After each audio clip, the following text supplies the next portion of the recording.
শরীরে কোনো মাংস বলতে কিচ্ছু নেই, শুধু হাড্ডিটা আছে, মরে গেছে, শুধু হাড্ডি দেখা যায়।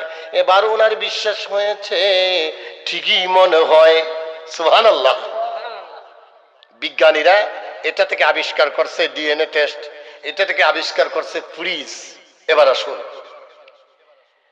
উজাইর নবী কয় আল্লাহ তুমি এইগুলি রে কেমনে আবার জীবিত করবা, বুঝলাম না, এই গ্রামটা ধ্বংস হয়ে গেল। আল্লাহ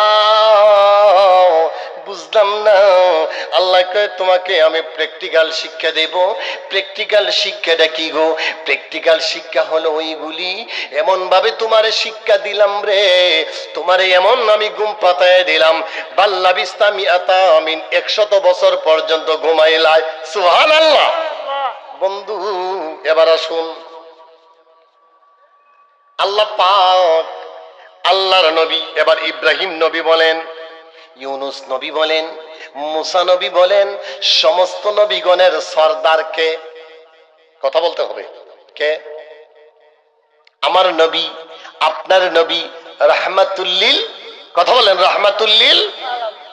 আমার নবী আপনার নবী রাহমাতুল্লিল আলামিন হলেন সর্বশ্রেষ্ঠ।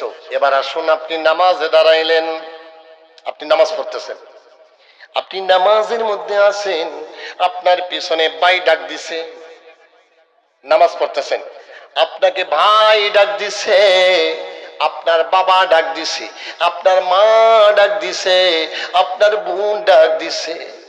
কিন্তু যদি নামাজ ছেড়ে দেন, আপনার ভাই ডাক দিছে, নামাজ থাকবো না যাইব? কথা বলেন, কথা বলেন, নামাজ চলে যাবে।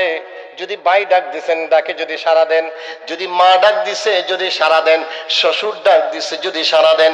কিন্তু দয়াল নবী রাহমাতুল্লিল আলামিন সাইদ ইবনুল মুসাল্লা বলেন, দুনিয়ার মানুষ রে,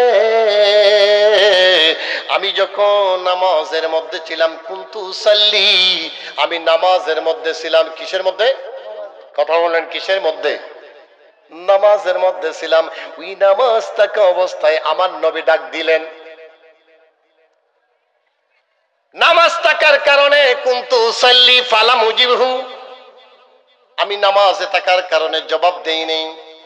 নামাজ শেষ হলো, আল্লাহর নবীর দরবারে গেলাম।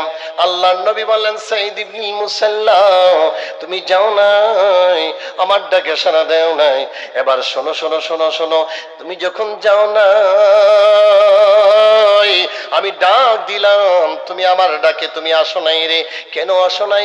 ইয়া রাসূলুল্লাহ, নবী গো, কুনতু সাল্লি, আমি নামাজে ছিলাম, ফালাম উজিবহু, এই জন্য আমি জবাব দেই নাই।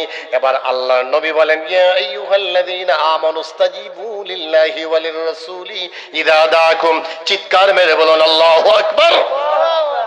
বন্ধু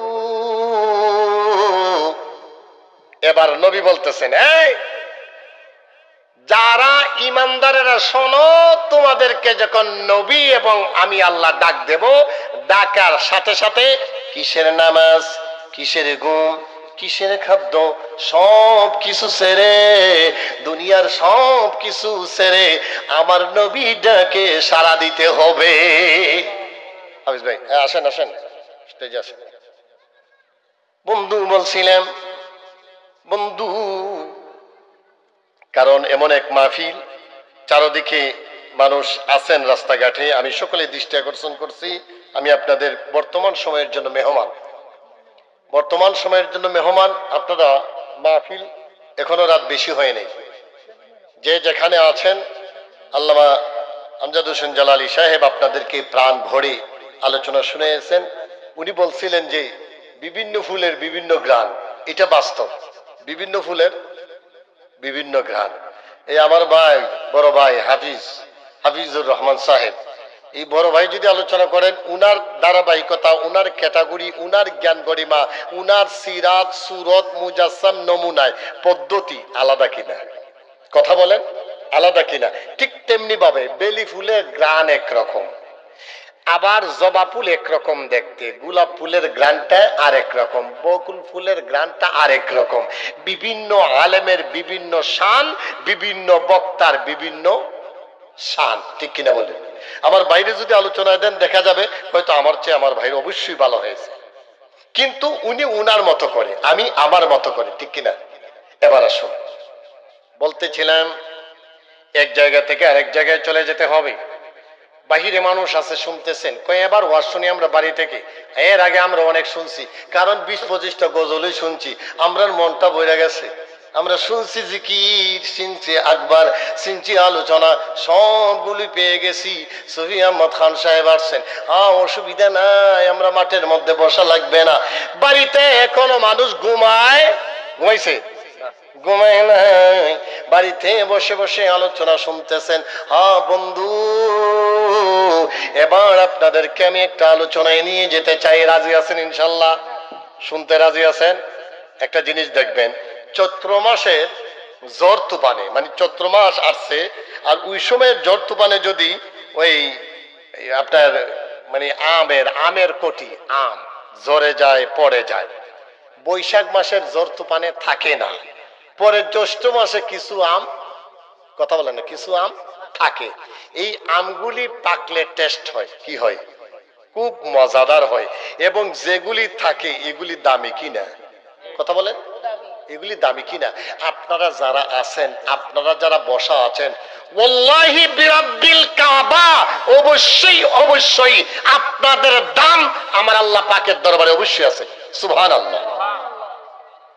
বন্ধু, আমরা এমন এক জায়গায় আছি, একদিকে জান্নাত, একদিকে জাহান্নাম। জান্নাত এবং জাহান্নামের মধ্যখানে দাঁড়িয়েছি। একদিকে জান্নাতে ডাকে, আর একদিকে জাহান্নাম, কিন্তু আমরার বিবেকটা জাহান্নামের দিকে যায়। আমরা শুধু জাহান্নামের জন্য পাগল, দুনিয়ার চাকচিক্যের জন্য পাগল। একদিকে জাহান্নামে ডাকে,